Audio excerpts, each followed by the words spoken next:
Iniwan ba kayo ng magulang ninyo noong bata pa kayo? At ngayon ay humihingi ng suporta ito? Tara, magkape't mag-usap muna tayo.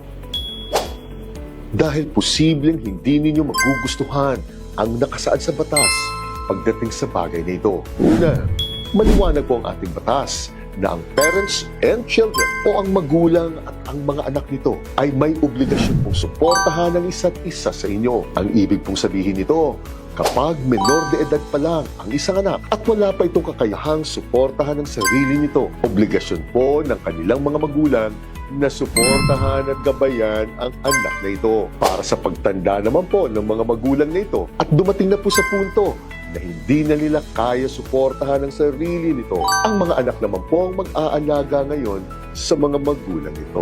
Subalit ang pangalawa, wala pong malinaw na nakasaad sa ating batas na kapag ang isang magulang ay naging pabayaan, abusado, o inabando na ang sariling mga anak nito, ay matik na hindi na po makakatanggap ng suporta ito sa pagtanda nito. Kaya ang karaniwang nangyayari po ngayon, kapag umabot na po ang mga ganitong kaso sa husgado, nagpipresenta na lang ang mga anak ng ebidensya dito na nagpapatunay sa nasabing pagpapabaya, pag-aabandona o pang-aabuso upang makapagdesisyon po ang huwes na i-deny o bawasan ang suportang hinihingi ng magulang na ito.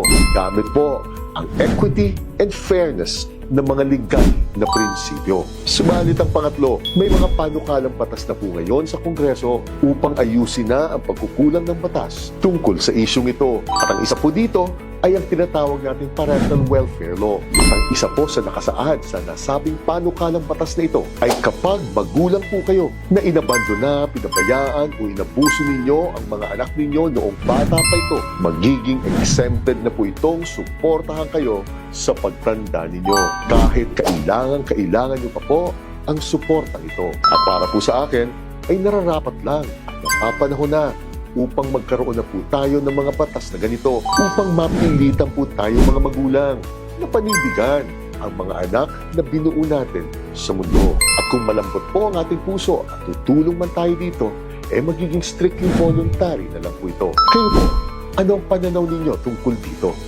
Giner.